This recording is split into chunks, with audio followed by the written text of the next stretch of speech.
The 1947 partition of British India into India and Pakistan was one of the most violent and chaotic events in modern history. Over 15 million people were displaced, and an estimated 1 million died in religious riots.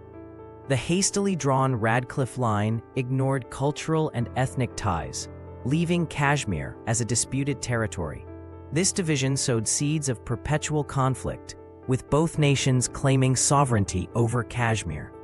The unresolved border issues continue to fuel tensions today, making partition the root cause of modern Indo-Pakistani rivalry.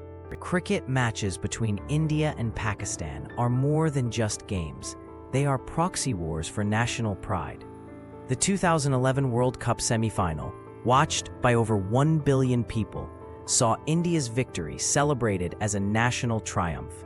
Pakistani bowler Shoaib Akhtar's 2005 delivery to Indian batsman Sachin Tendulkar remains iconic. These matches temporarily unite divided families, but also amplify jingoism. Victories are portrayed as moral superiority, embedding the rivalry deeper into popular culture. Indian and Pakistani media often escalate tensions through hyper-nationalist reporting. In 2019, after the Pulwama attack, Indian channels aired provocative graphics like Pakistan Murdabad, Death to Pakistan, while Pakistani outlets depicted Modi as a warmonger. Studies show 78% of news segments in both countries frame the other as an existential threat. This cycle of misinformation hardens public opinion, making diplomatic resolutions increasingly difficult.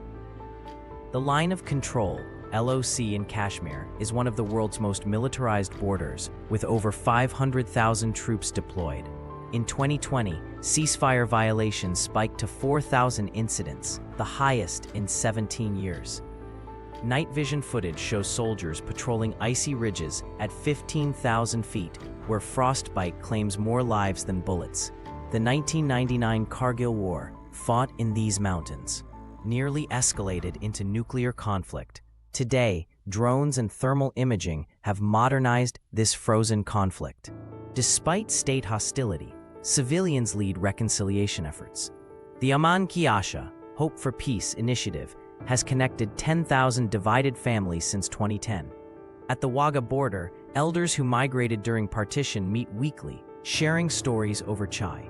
Surveys reveal 62% of Kashmiris want open borders for trade. However, nationalists brand peace activists as traitors, showing how deep the divide runs. India's $3.7 trillion GDP dwarfs Pakistan's $340 billion, but disparities exist. Pakistan's child mortality rate, 57 over 1,000, is double India's, yet its China-funded CPEC corridor brings $62 billion in infrastructure. Mumbai's tech hubs contrast with Karachi's power shortages, but both nations face elite corruption.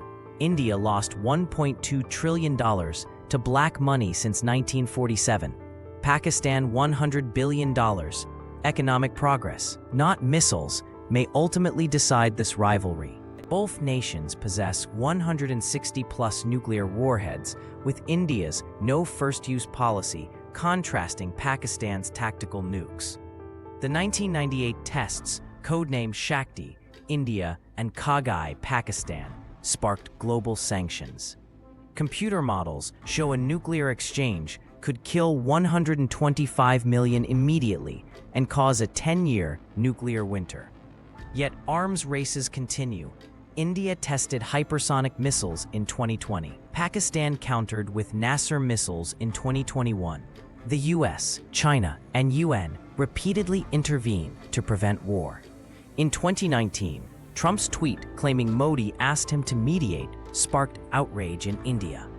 China, Pakistan's ally, blocked UN sanctions on Masood Azhar 4 times before relenting.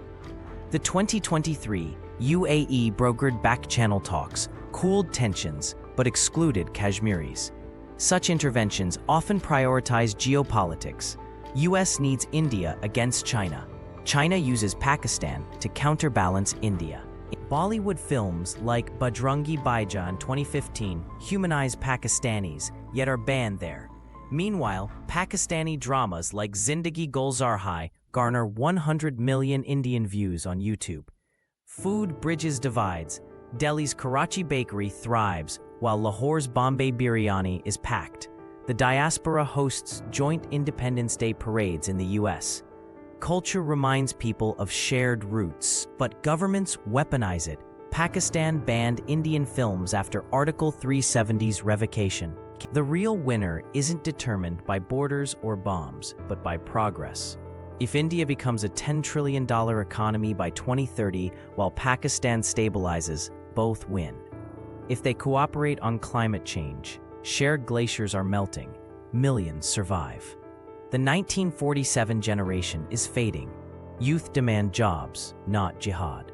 As poet Faiz Ahmed Faiz wrote, "Let us see what the dawn brings. Perhaps the next chapter won't be written in blood, but in trade, tech, and trust."